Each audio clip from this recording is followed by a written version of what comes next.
Mayong buntag sa atong tanan. Mayad sa salom inyo alan. Nagtuo ko nga ma-absent ko karon sa 33rd Thanksgiving anniversary sa Ebenezer Fundamental Baptist Church. Apan nagsapasalamat ko kay tungod sa mga teknolohiya makaubang ko niya karon nga buntag. Tingali mamiss na ako ang fellowship, pero ang pagkamatinumanon sa Ginoo dili na ako mamiss. Pasalamat ko sa unas tanan sa kaluwasan nga akong naangkon tungod sa akong dako gibutang na ako dako pagsalig sa kamatayon ni Kristo dito sa cross sa Kalbaryo nga mao nga nakaangkon ako og kaluwasan. Sa nahitabo sa akong kinabuhi karon nga tuig, gipasalamatan ako ning dako. Nay time nga di na ako masabtan ang nahitabo sa ako.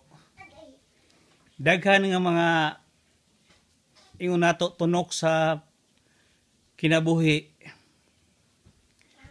Apan pasalamat ko kay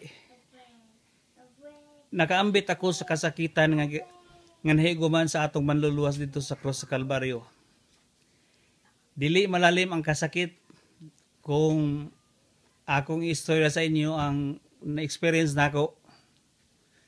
Pero gipasalamatan ako niyang Ginoo kay kabalo ko nga naa siya purpose kay human sa bagyo ra kabalota nga malinawan ang tanan. Pasalamat ta kay human sa kagabion adunay kabuntagon. Busa nagpasalamat ko sa Ginoo kay ang mga duha ka bulan ako nga paghigda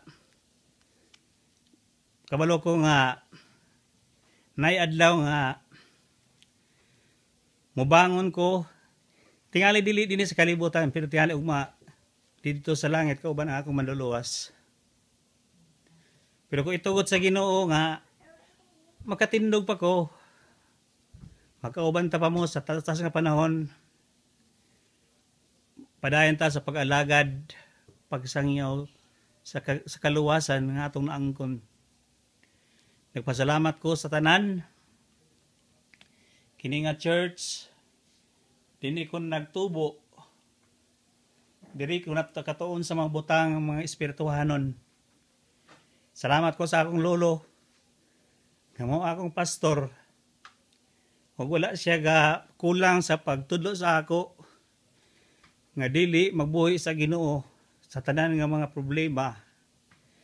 Kay natural na sa tao nga naa pa sa kalibutan nga moagi og problema, masakitan pa kita, mubati pa kita sakit sa atong lawas kay ang atong lawas dili pa kinhingpit. Mo na nga butang nga di na ako malimtan sa akong pastor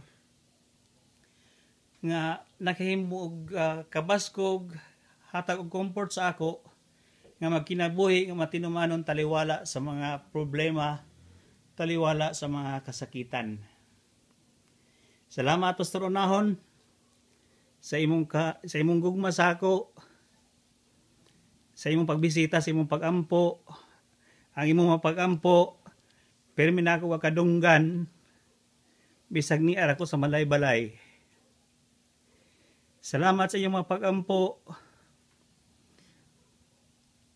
Ebenezer Baptist Church. Salamat sa iyong gugma sa ako dili ko ni malimtan. Naghandom ko nga muani unta gyud sa Thanksgiving. Pero ang natay Ginoo nga gabuot sa atong mga kinabuhi, naay gabuot sa atong panahon.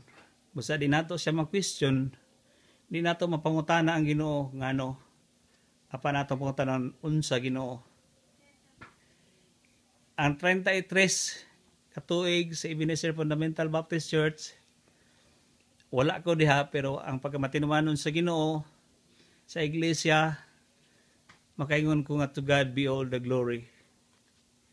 Congratulations, daghang salamat sa mga kaigsuonan, Wimiso, Limen, young people, tanan nga Christian nga niya karon dinhi nga nakaabot sa ako, nakabalo nga unsa akong sitwasyon nga nagampo sa ako. Salamat.